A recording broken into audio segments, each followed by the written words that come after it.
Okay.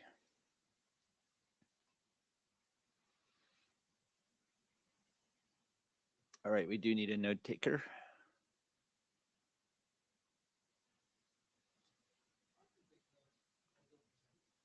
Thank you. Exactly. Thank you very much. That was as fast as volunteering can possibly go. So thank you very much. Yeah. Best working group of the week. All right. So this is IETF 121. If you're here for ACE, you're in the right place. And so we've got the chair slides up here. By this point, you've probably seen the note well. So make sure you agree to all of this before participating. And of course, the code of conduct. Please make sure to treat each other respectfully as well. We have an agenda here. I always like to put the new RFCs in the agenda for people so people can recognize people who've finally gotten something all the way through the RFC process. And I believe we have 95, 94 group com went out since the last IETF. So that one's there. We've got one more that's waiting on a Shepherd write-up. I have 3 IETF Shepherd write-ups I need to do, and I'm planning on doing them next week. So hopefully OS Core GM admin has been waiting for that for a bit, so that will get moving again. Working group documents, we have 4 that we're currently working on and 1 up for adoption. They're listed there on the agenda. Any agenda bashes before we get started with the documents themselves? Yes. Yeah, Marco here. As pure bashing on the working group documents, I think it's worth having the 2 profiles side by side. Maybe it's better to have the group of score profile after the ad hoc profile. So essentially swap the last 2 Okay, working group documents. that works for me. And as to data items to report, well, we also got approved for publication the revoked token notification document. Yes. Thank you. Yeah, sorry for that one. That actually started before I took over as chair, so I lost track of that one. So thank you for pointing that out. All right. So the first one up then is CoAP est OS Core. Let me get the slides for that.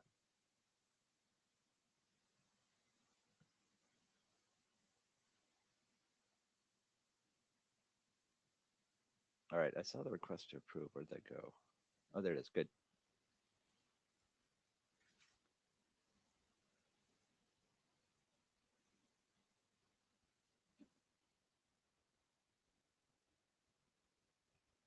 Hmm.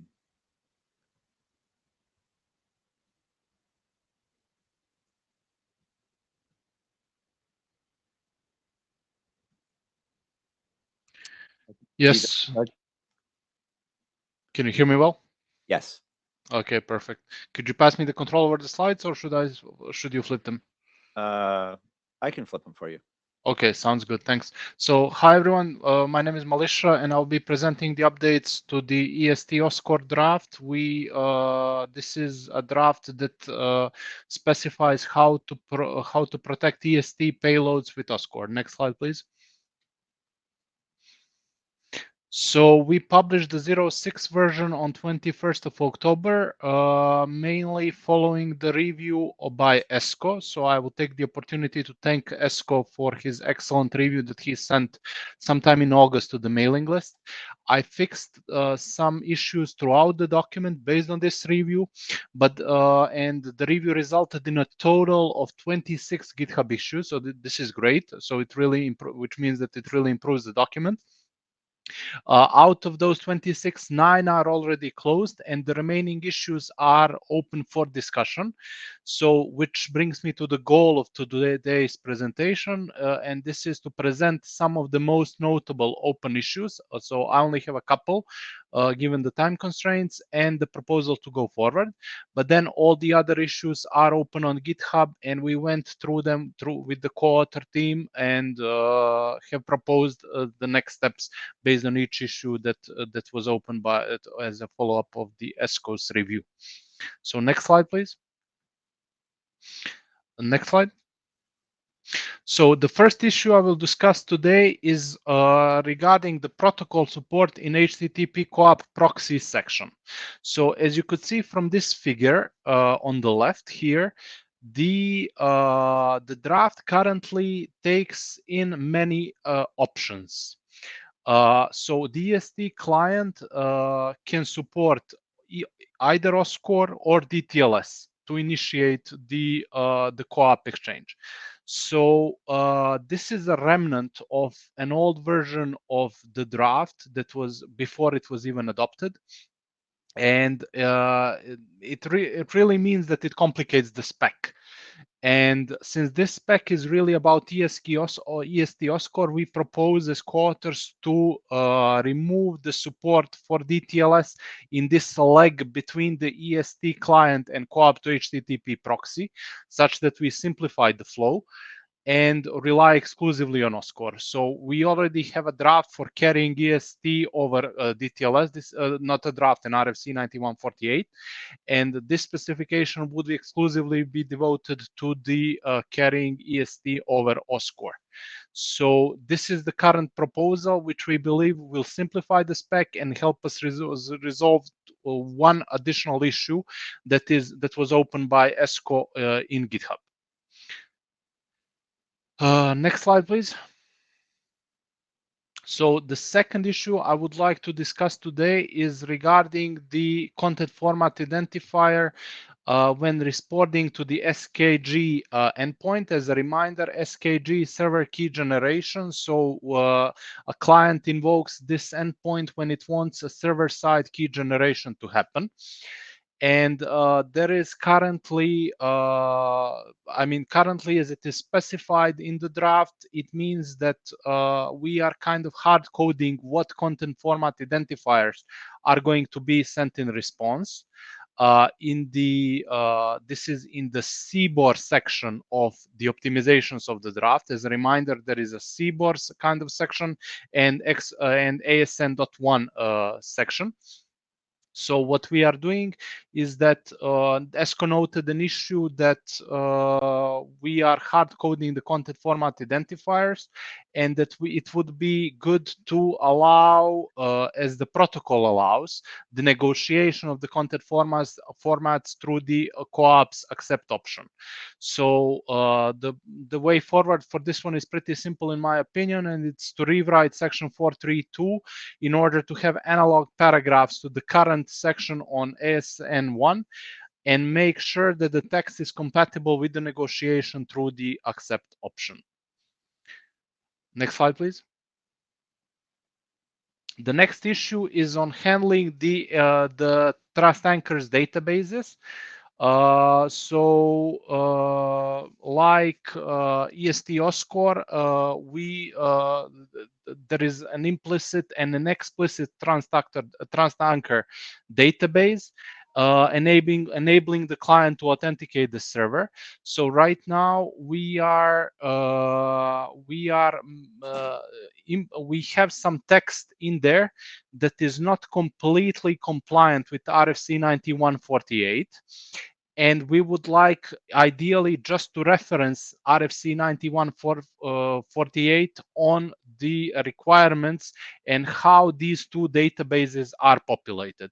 And I reference here the two sections, section 9.1 and section 9.2 of RFC 9148 that we will use as a reference in our draft. So this is a proposal. It's pretty straightforward in my opinion. All of this is discussed on GitHub. Next slide, please. The next issue I would like to bring up is the clarification of the use of HTTP. And this mainly came up during ESCO's review in the introduction, where HTTP is mentioned.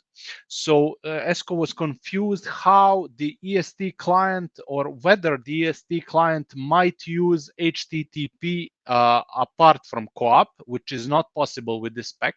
But however, OSCORE allows the co-op payloads to be transported over HTTP. So there was a misconception about this in the introduction. And the proposed action is simply to remove the mention of HTTP in this intro sentence that you can see on the slide, and add a reference to section 11 of OSCORE, which specifies how to carry OSCORE over HTTP. Next slide, please. So those would be the main issues that I wanted to bring up for today. As I said, all of these issues are discussed and tracked in GitHub. There are a dozen or so currently open, with each of them having some comments on the proposed resolutions for the way forward. So next step for me is to resolve all of these open issues in the document and to publish those 7 according to the current proposals, if there is no further discussion in the working group on this. So that would be all from my side. If there are any questions, I'm happy to take it. All right. Not seeing anyone in the queue. Thank you. All right.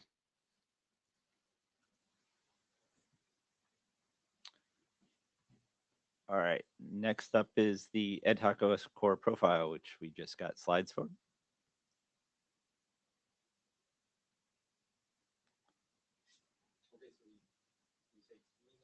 Yes.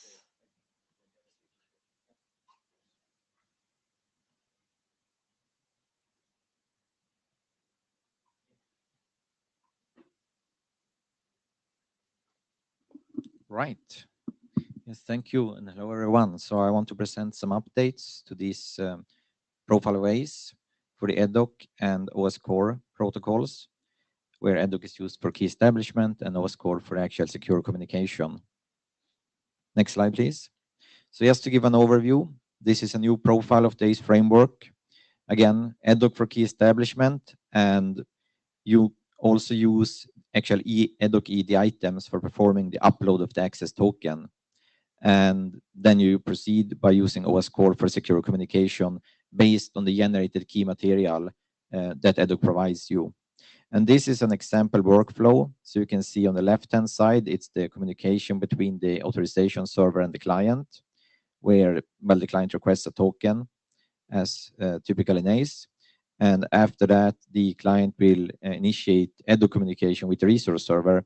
And in this workflow, we actually use an optimization so that in the third EDOC message, there's an ED item that contains the access token. And this third message is also an actual OS core request. And this allows the upload of the access token, which is processed as normal. And then the response is sent using OS core, using the keying material that EDOC provided. Now, this is an optimized workflow that you may use or may not use. If you didn't use this, it would be like 1, 2, 3 with EDOC, and then 4, 5 request response with OS core. So next slide, please. And to go over some of the updates we did a number of updates, but I covered the main ones. Number 1 is we clarify now that the access token can be uploaded in EDOC ED item 3, 2, or 4. And basically, EDOC ED items are ED items. There are locations in EDOC messages where you can provide application-specific data. So ED3 is in EDOC message 3, ED2 in EDOC message 2, and 4 in EDOC message 4. So if you use the reverse message flow of EDOC, where the server initiates and sends the first EDOC message, well, then in such case, you should put the access token in ED2 or ED4. And if you use the forward message flow, which is more conventional, where the client sends EDOC message 1, you put the access token in ED3. And well, why did we do this? Well, basically, we want to enable both EDOC flows. And this is because the different flows actually give different identity protection. So yeah, so depending on the choice of flow, you get different identity protection. So if you have the forward flow, you get identity if the initiator is protected against active attacks and the responder protected against passive attacks. So depending on your use case, you may choose to have either your client or resource server as the initiator and responder, depending on which identity you want to protect most. We also disallow now the upload of access tokens to the /oddset-info endpoint over an unprotected channel. And this is for a number of reasons, and we discussed this a lot. One of them is just for simplification of the profile. And the other is that by doing this, we can ensure that the access token content is always protected, because these EAD items are actually encrypted. So we don't have to concern ourselves with mandating encryption of the access tokens or such. Yeah, next slide, please. Further updates, we have now included an ad hoc EAD item. So there's basically two options. Either you put in the ad hoc EAD item the actual content of the access token, but there's another thing you can put, which is an identifier, which we call a session ID. And this will point you to an existing series of already uploaded tokens. And well, why would you like to do this?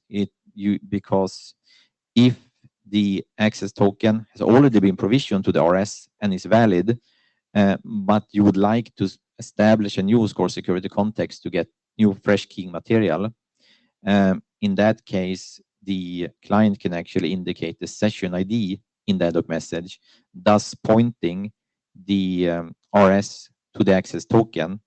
And then it knows that, okay, this is the access token that is associated, and that is in turn associated with a particular OSCORE security context.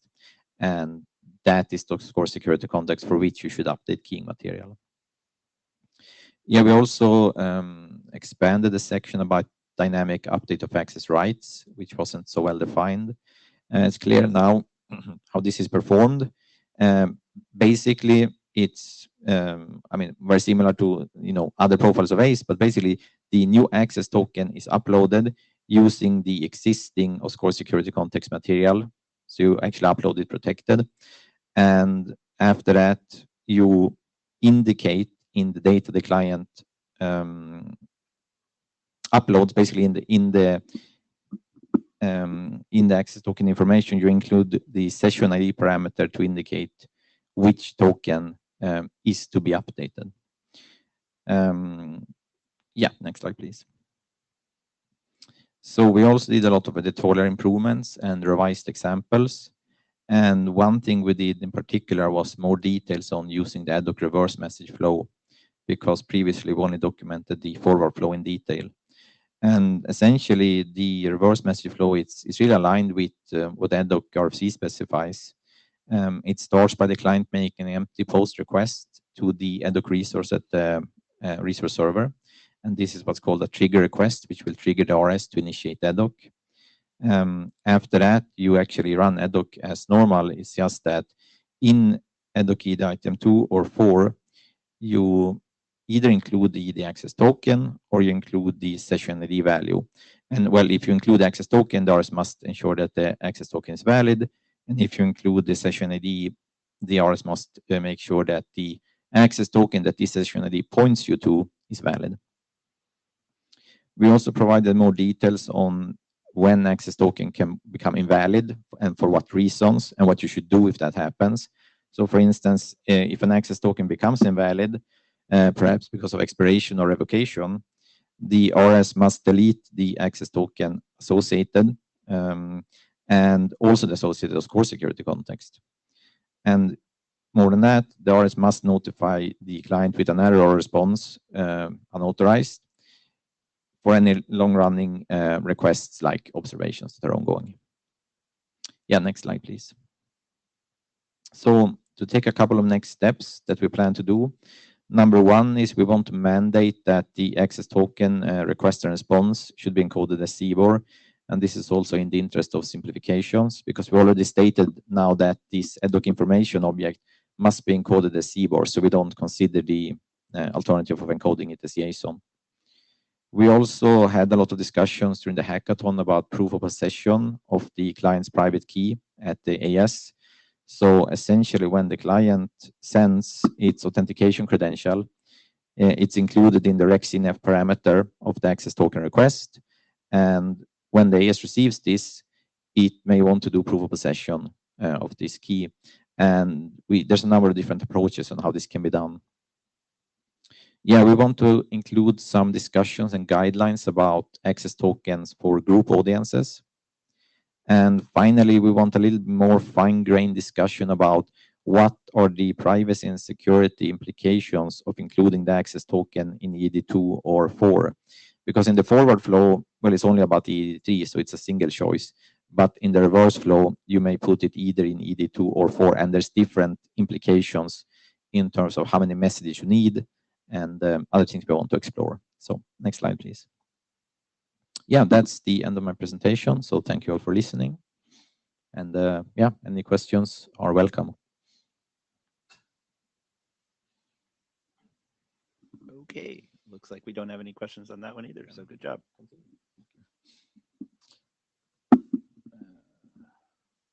So Yeah, next up, group. Yep.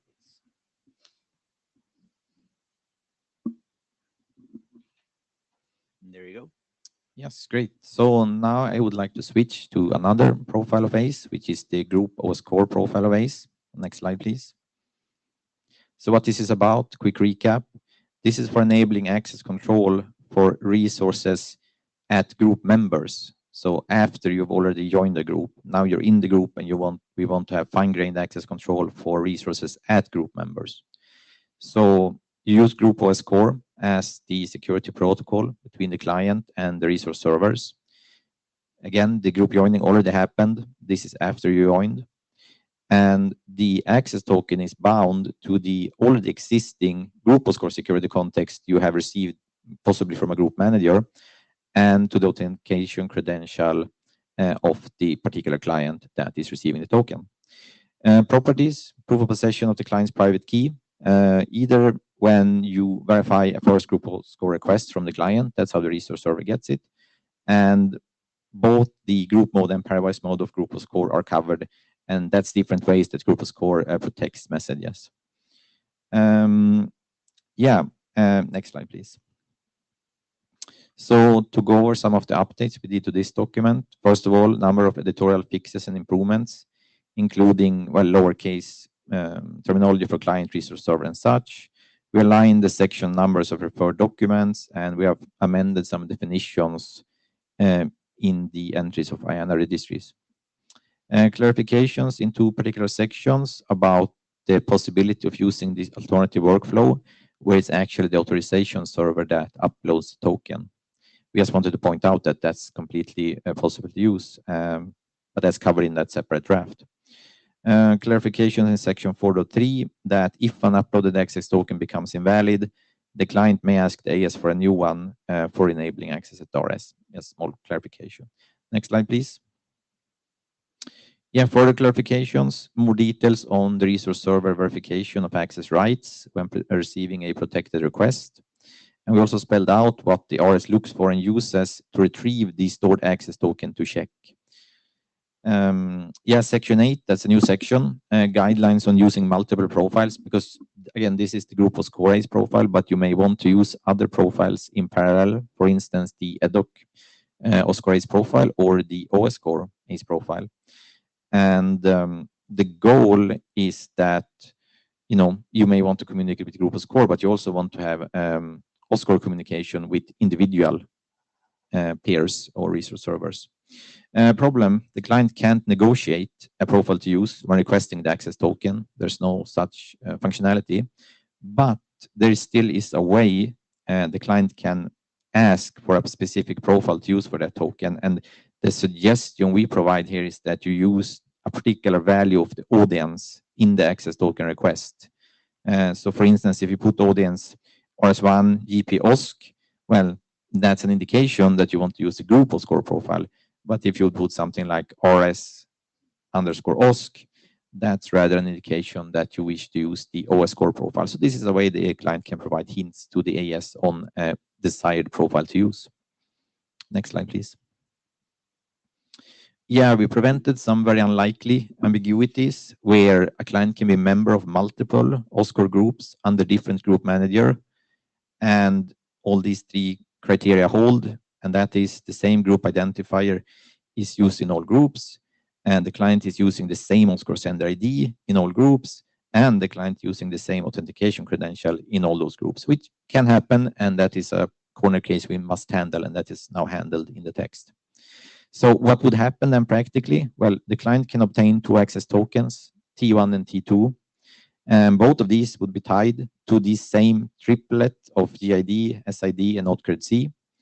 And an RS in those groups will associate both T1 and T2 with multiple group because we have this ambiguity. But what's our goal then? Well, we would like that the RS associates each access token with only a single OSCore group. So next slide, please. Yeah, so it continues from the previous slide. The rationale is basically we want to prevent these kind of problematic access tokens from being issued and accepted altogether. But we still want to keep the AS agnostic of the OSCore groups and the group managers. So now we describe this in two sections. First of all, section 3.1 on the client side, saying that the client must locally check if it has multiple ambiguous memberships. And by ambiguous, I mean what we defined in the previous slide with these three different values being the exact same. If no, well, good, you can act for an access token just as normal. If there is such ambiguity, you must make your membership non-ambiguous. And what does that mean? What can you do? You can leave some groups, or you can change your sender ID in some groups. And that is a possible feature already. And if you do that, this triplet no longer collides. So change your ID in one group, and now the triplets are unique. On the resource server needs to consider groups that it is a member of, and where the group ID from the access token is used as a group identifier, and the audience in the access token is consistent with using that security group. So basically, the RS should check with the responsible group managers to confirm that the AuthCred-C, the credential of the client, to confirm the one it found in the access token just uploaded by the client, it can contact the group manager to confirm that this credential is associated with this exact client. And the RS have to accept that access token only if it receives only a single positive response. So put it in different words. You see an authentication credential that a client is using, you check 5 different group managers that you're a member of. You only want to see that that client is using that credential in one particular group, because again, this is to avoid and disallow the case where you have these 3 values all matching and ambiguity. Yeah, next slide, please. Further updates about storing multiple access tokens per POP key on the RS. You may, when using this profile, very likely need to store multiple access token containing the same proof of possession key. And because a client with a particular authentication credential might obtain 2 tokens, T1 and T2, both bound to that authentication credential, because it's quite likely that clients have the same, they're using the same credential in multiple groups. The RC 9200 gives recommendations on this topic, and this is recommending that an RS stores only 1 access token per POP key.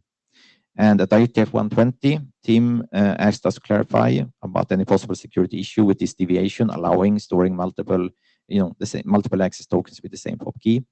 And after rechecking the original recommendation, this is mostly in the interest of limiting storage and avoiding potentially complicated evaluations of access rights. And it's a simple way to solve it, but it's overly restrictive. And in the spirit, we now define new recommendations for this profile, because in this profile, you most likely will need to store multiple access tokens per POP key. So when using this profile, you should store only 1 access token bound to a specific POP key and intended to a specific audience and related to a specific OSCore group. And when you're using another profile P in parallel, you will store only 1 access token that is issued for a profile P, bound to a specific POP key, intended to a specific audience, and related to a specific secure association for CRS. But to put this in a more high-level terminology, basically, we're relaxing this requirement on saying only 1 access token per POP key. Now we're saying only 1 access token per POP key and a set of other pieces of information. So next slide, please. Yeah, next steps. We want to enable the dynamic update of access rights, which is not covered now, but we do have a roadmap for this in section 331. And we also want to take advantage of parameters in the workflow and parameters document. We want to add considerations on when a group rekeying happens, which may happen between the time of the access token request and the access token upload. And this rekeying will actually change the group identifier in the group, because that's the nature of the rekeying, how it's defined. So what are the implications of this? We want to explore that more. We want to add considerations on group members that are silent servers, and these are basically defined as entities that cannot reply with responses protected with group OS core. So we want to add relevant considerations for those type of devices. We want to consider setups with multiple application groups and security groups. A client may need an access token spanning in actually multiple application or security groups. And currently, the way we have it in the draft, the access token can only target one security group, but we want to make that a bit more flexible. Yeah, and any comments and the reviews are welcome as always. So thank you for listening. All right. Quiet group today. All right. Good job again. Thank you. All right. Our last active document before we move on to the draft for adoption is workflow and params.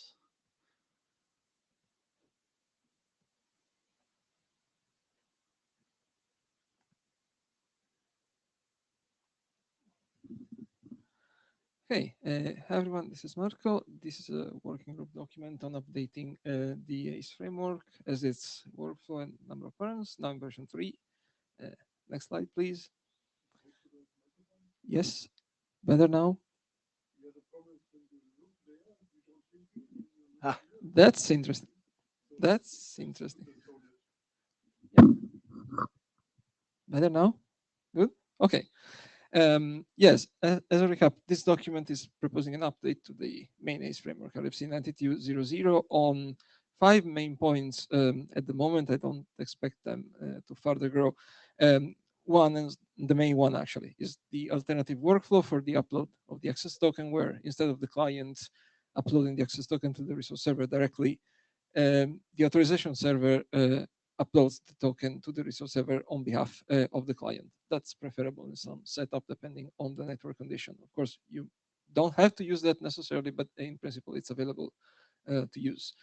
And the second other big point is the definition of a number of auth parameters to use in ACE. Sometimes you have also corresponding claims for access tokens. They are introduced for different reasons. Sometimes they are specifically in the interest of the alternative workflow in bullet 1. Sometimes they are more generic. And some of those are actually in the interest of the next point of update, and number 3. That is not complete yet. We have considered so far only in a limited flavor, but it's essentially about enabling bidirectional access control based though on a single access token. And again, that part still has to be completed. The fourth one, that's relatively minor. We amended 2 requirements that the framework puts on profiles to be more complete, I think. And we are also deprecating the original error format presented by the ACE framework to instead use the problem details format. Okay, next slide, please.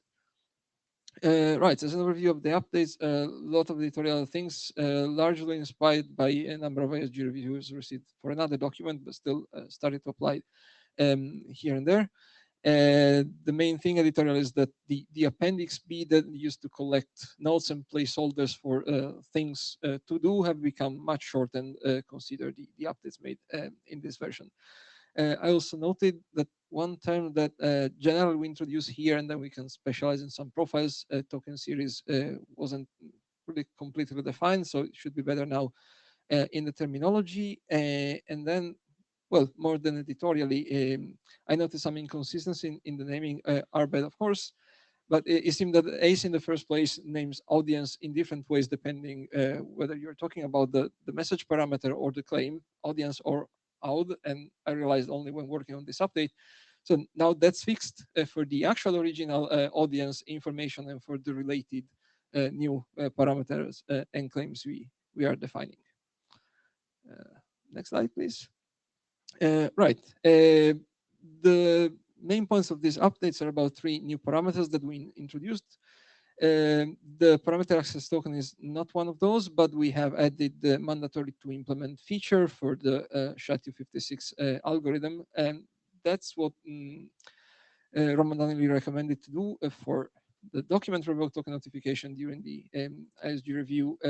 And if you use this parameter and the service specified in the document, they are supposed to compute the hash in question in the same way. So it makes even more sense to have them aligned also in this respect. But in general, we had to specify a mandatory to implement parameter that now we have.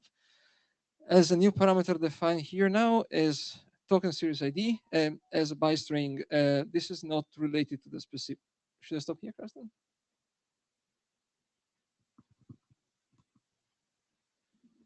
Yeah, this is probably the first IETF in which I would have this comment.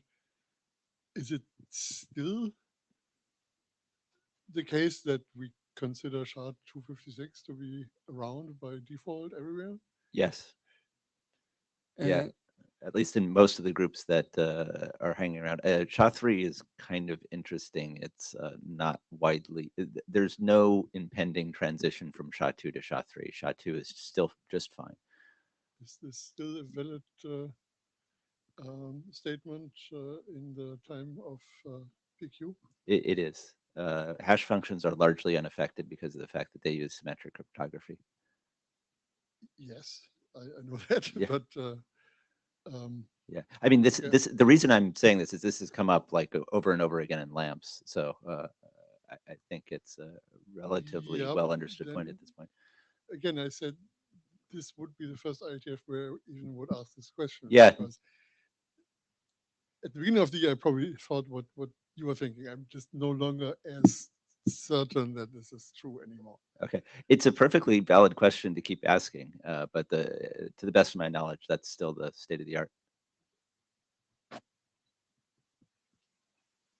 Thanks. And to add one more point of consistency, that's also the mandatory to implement algorithm in 6920 that we are building on.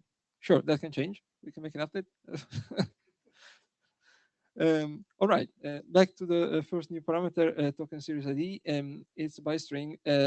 It doesn't matter with what workflow you use it, original or new through the AS. It's irrespective of that. As the name suggests, it's supposed to transport the identifier of the token series. And to recap the idea, you start the series issue in a first access token, but if the client decides to take advantage of the dynamic update of access rights, it can request the issue of a new access token continuing the same series. And what all those access tokens have in common is the same value of this token series ID. Now, it happens that for luck, for some other reasons, most of the profiles of ACE have some other parameter which is there for other reasons in the first place that practically serves well to identify the token series in question, and the dynamic update of access rights is possible. There are other profiles of ACE, for sure one that is quoted here was presented before, and there can be more in the future where other than the update of access rights per se, there's no other parameter, there may not be other parameter around that practically support to identify a given token as belonging to a token series. So the point of this parameter is filling that gap, and it's useful for sure in the group of score profile of ACE pointed here. And it is used like other profiles happen to use other parameters they have already to achieve the same goal. And if profiles today or in the future have this other accidental means to achieve that goal, that's what they should do, of course, and not use this parameter. Next, Karsten. Clarification question. This is not just a hint, this is actually changing the behavior.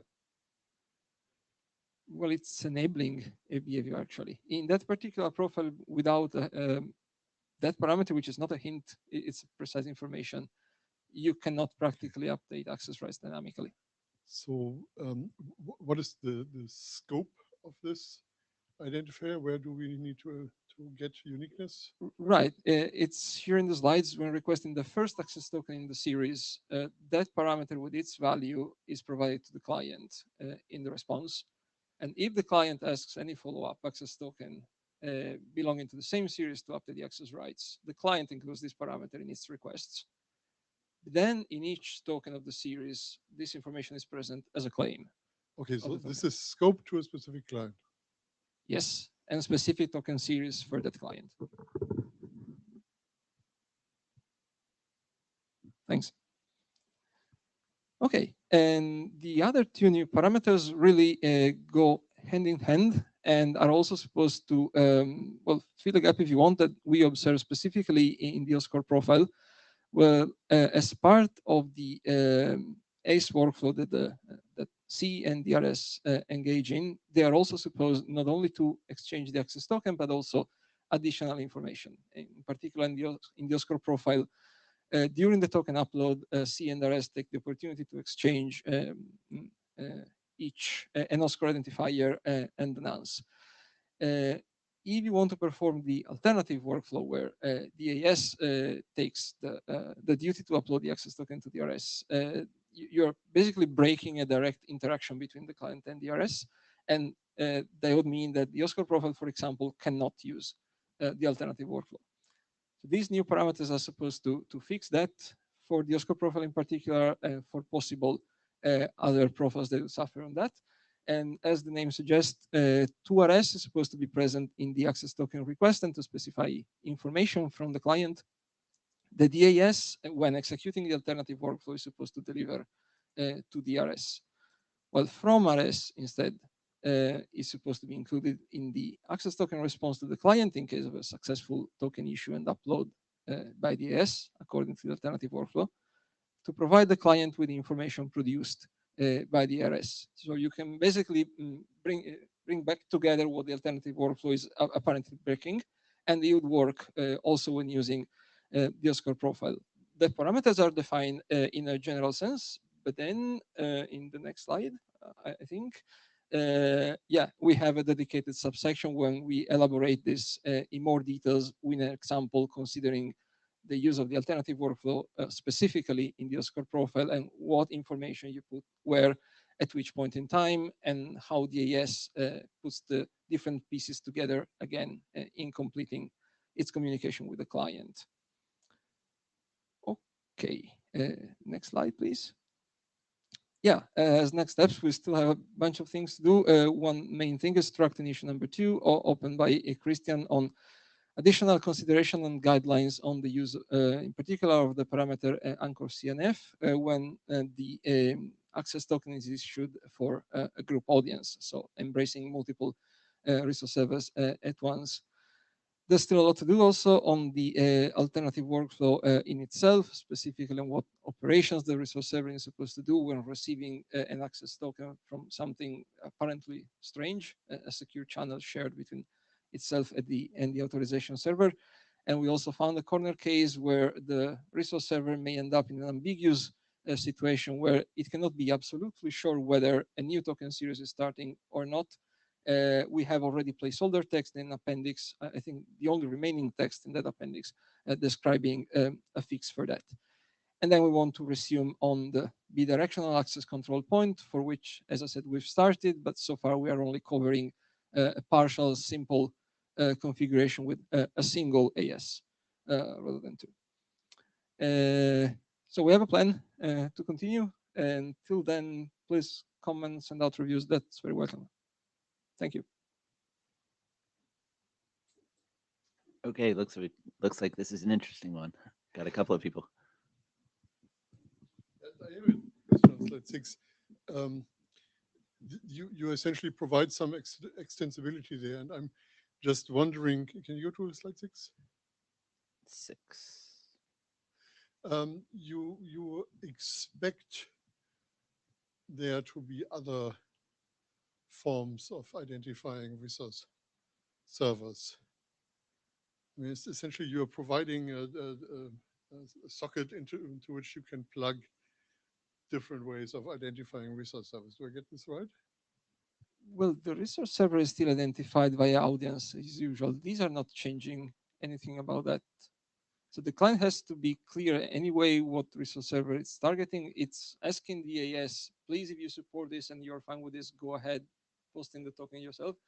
And if that happens, by the way, consider what you find in the toRS parameter, because that's what I would give to the RS. And if you are really carrying this to the final point, well, then you also have to convey that, not only the token, if we are really going to use this profile. Yeah, so this requires the client to be able to identify a resource server. In any case, when the token is requested, I think. Yeah, so I'm wondering why this is different. I mean, why do you need to invent a new way to talk about resource servers? Oh, it is not that. If the client ran the Oscar profile directly with the server in the normal flow, you would upload the token together with. I know that, but now that you have the other flow, Yeah. the other way around, why do you need a new way to identify the resource server? Which That's is not my question, but it's the question that's leading up to my question. which is the new way here. Yeah.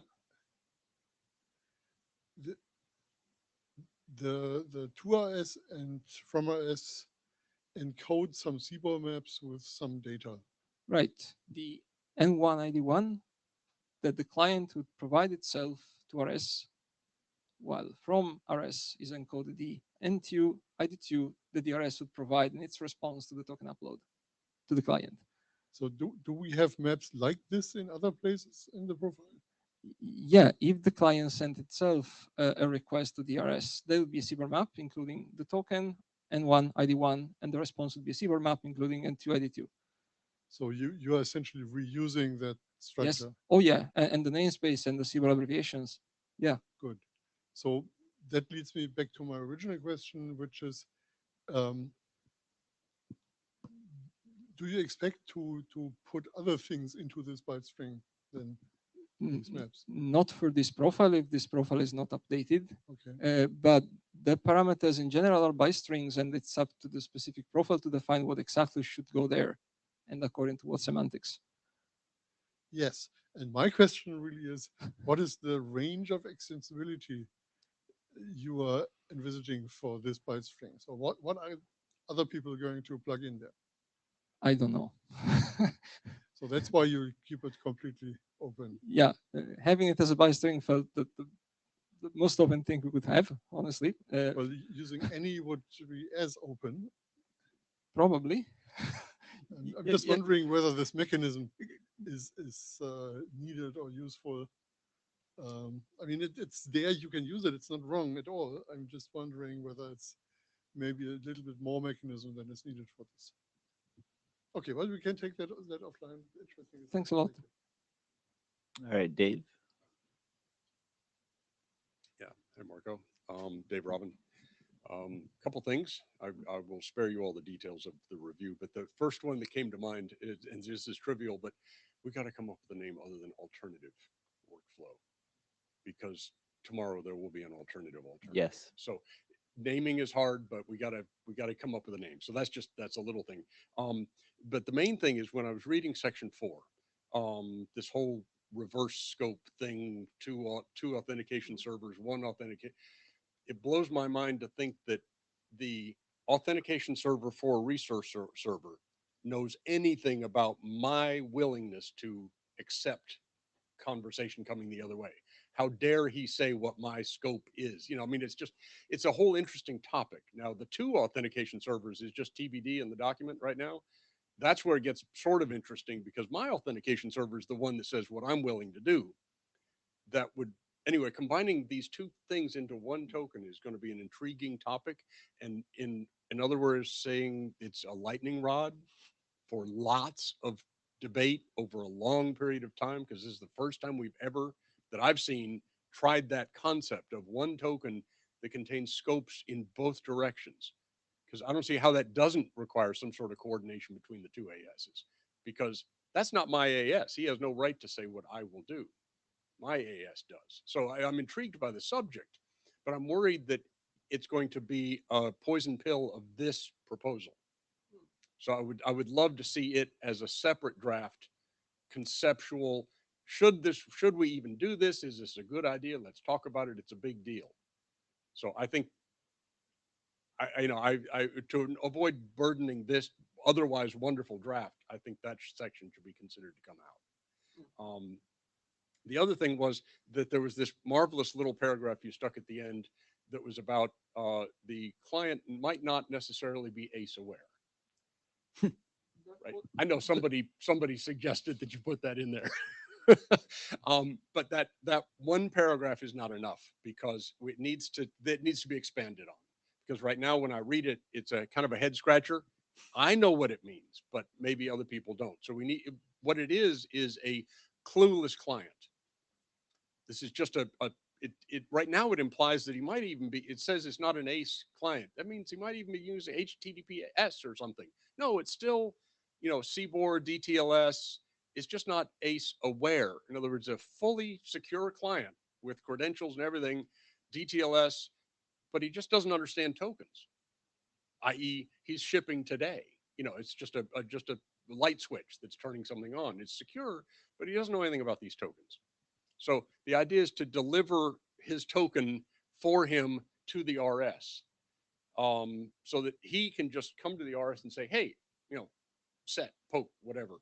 And the RS goes, I don't have a token for, oh, wait, I do have a token for you, as if he got to deliver. So it's a neat idea, but what it raises issues about what is the CNF in there.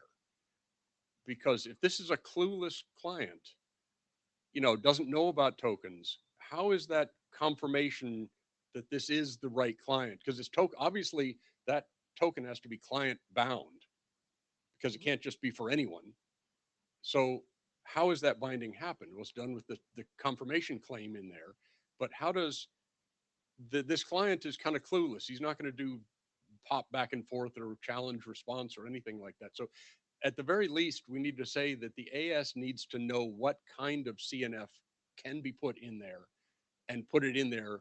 The client, the AS has to know something about the client's capabilities and what kind of binding it can support, because it doesn't know anything about ACE. It's kind of an older client. So anyway, those are just my ideas. And the rest of it's just kind of editorial. I'll take it offline. Thank you so much. It'd be great if you can write down any of that on the message on the main list. Yeah, I apologize for the No, late thank you review, very much. But, yeah, I'll give a much more thorough review. But to summarize, you prefer to see the client presented as clueless and to make it clear that the AS is making assumptions on the client identity to be put in the token. Right. Yeah, Okay. that's the main point is, since the client doesn't know anything about tokens, the confirmation method has to be something that the client can do. And the AS needs to know that to put it in the token that it crafts to send down, because there's no opportunity for REQ CNF. There's no request CNF. There's no opportunity for the client to get back a symmetric key, for example, because the client's not asking for this. And so it sort of limits what confirmation methods are. And if it uses like the key ID, well, how did it know? How did that work? So there's just more that needs to be going on about the idea of a clueless client, because I think it's a powerful use case, for certainly for migration and for simplicity. We got a bunch of little clients today that are just not aware of this ACE framework, but you would like to give them some authentication. And so by doing it, you enable a strong authentication, but they still have to be able to prove that they are the client that is bound in the token somehow. So that's to me is the challenge. Thanks, great input.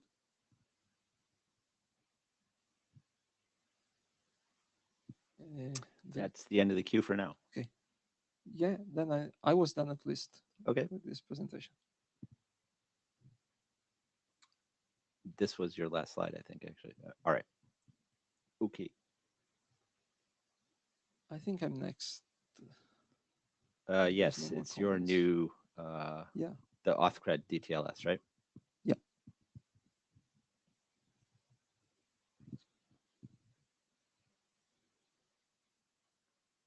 Additional formats. That's Yes. right. That's right. So hi again. This is another individual submission. I think the only one under the tracker, with me and John as editor. Next slide, please. This idea gravitated or started to gravitate a long while ago until we produced the first version 0 in IETF 117. It's pretty simple, supposed to be pretty simple. We have the DTLS profile of ACE in RFC 9202, and it's providing two authentication modes, symmetric key or asymmetric key based. For the latter one that we focus here today, it's also called RPK mode. It really considers only raw public keys and exactly as nude cozy keys, so to say. Yeah, things happen since then, and it's actually possible to express the same authentication credentials for a client and or resource server in additional formats than new cozy keys acting as raw public keys. So the idea here would be to enable the possible use of alternative formats, and that doesn't really have any implications or showstopper for the later DTLS handshake, because raw public keys are still raw public keys and can be used like that, and certificates, well, are just part of the ecosystem from the start. Next slide, please. Yeah, the contribution is a formal update to 9202 to enable these additional formats. And to go a bit more in detail, the idea is to touch the existing RPK mode to add the support for one more format in addition to nude cozy keys, and that would be the standard CWT claim set. So it's basically a cozy key dressed with additional metadata like the subject, for example, but also to define a new mode for the profile, a certificate mode, where as a format of authentication credentials, we would consider certificates that in turn can be X509 or the CBOR-based compact C509. And in either case, in turn, you may transport those certificates fully by value or instead by reference. And whatever is part of this, yeah, it starts considering the DTLS profile, but then you can just use it as is if you consider 9430 and the use of this same profile for using TLS instead. Next slide, please.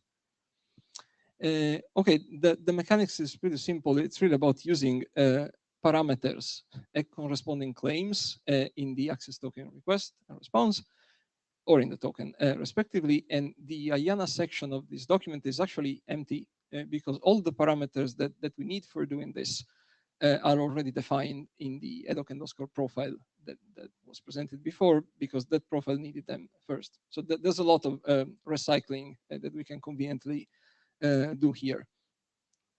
As usual, the authentication credentials are still presented functionally and transported functionally in the same places. So we are talking about what formats to consider in the access token request from the client to the AS, in the usual RecCNF parameter, how that is supposed to be put into the token by the AS in the usual CNF claim, and how instead the credential of the RS is supposed to be put in the token response to the client in the usual RSCNF parameter. So those are unchanged. It's just about the type, the format of credentials that you put there, considering these formats that are around anyway, and it would be good to have also in this profile.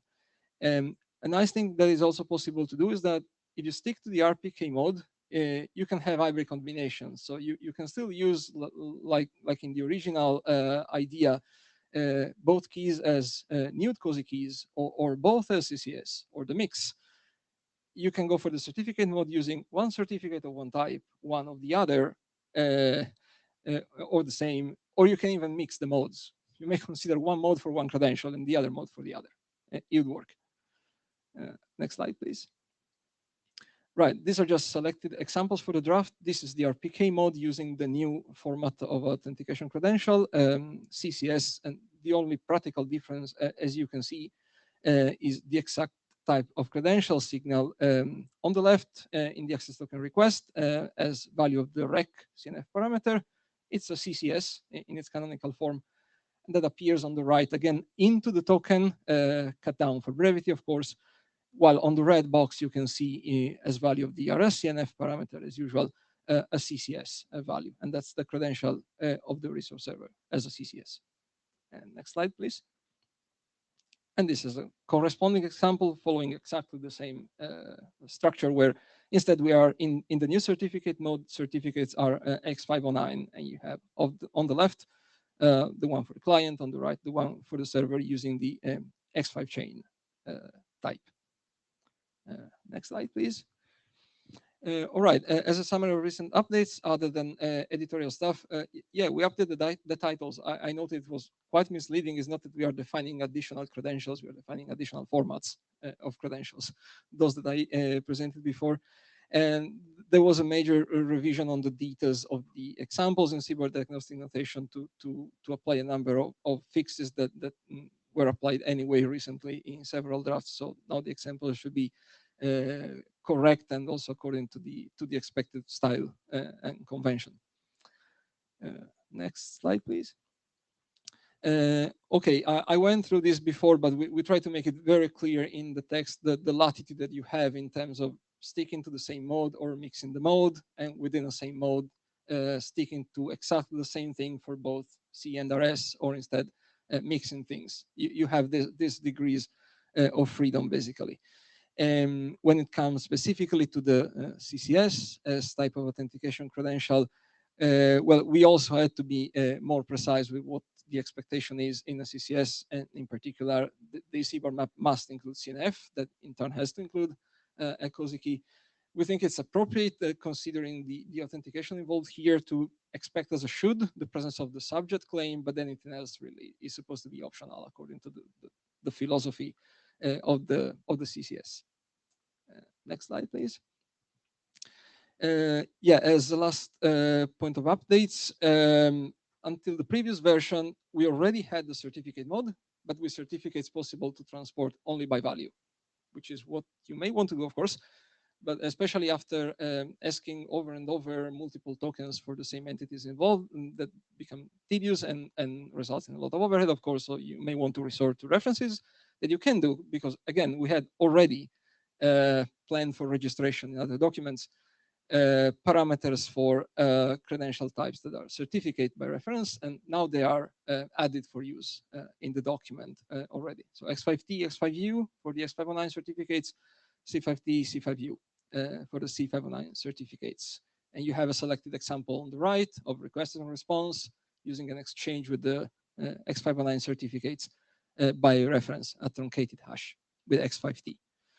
And unrelated to the figures, still, the Appendix A grew a lot to add examples that may distract in the document body, but I think are relevant because they show how you can combine things in some that I think are relevant hybrid setups, mixing things in terms of mode or credential type or reference and value. Next slide, please.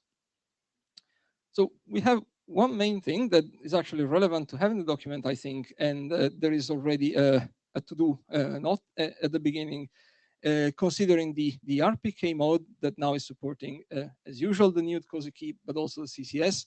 It may be good to have also a COSI key by reference using as is what is defined in a COSI document that is now approved and the INOT 48, and should be pretty easy to also add to the picture. That's just yet another way to convey credentials by reference around. Other than that, the document has been stable for a while now, and in the agenda, it was automatically placed under a label for adoption. So yeah, unless the working group really wants to see that open point nailed down as text in the document, we are probably good enough to consider it for an adoption. Thank you. Thank you. It does not look like anyone's in the queue, and if there's no objection, I will actually start a 2-week adoption call on the list next week. Thank you. All right. That was our last draft. So thank you, everyone, for IETFing, and hopefully see you at the next meeting. Yes.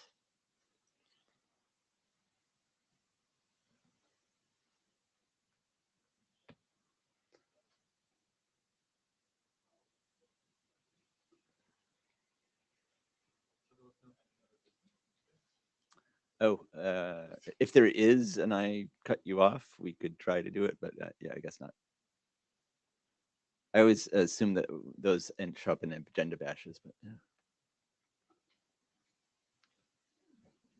Because Francesca approached me in the hallway with some information, which I thought maybe she also wanted to share on the mic, or is it already known in the group? Yeah, just about the document that's in PubReg and the changes there. All right, looks like we got one quick thing first. So Francesca Colombini, just as individual, we have a document that has been published, ASCII GroupCom, and then we have ASCII GroupCom OSCORE that is in the PubRec or AD evaluation state. And just I mentioned to Paul that we have an update coming up in ASCII GroupCom OSCORE following basically the publication of ASCII GroupCom, or the changes that have come from IETF last call and ISG evaluation that we have not yet implemented in the ASCII GroupCom OSCORE because we're waiting for the AD review. And we have asked Paul if he wanted us to implement those changes or wait for his review and then do all the changes after. And he said, go ahead and please tell me if I'm wrong. But what I heard was go ahead and make the changes, and we might want to do another check with the working group after we have implemented those changes. So maybe another working group last call or something like that. Okay. Yeah, no, definitely. Thank you for that. Any other business before we cut things off prematurely again? All right. Thank you, everyone.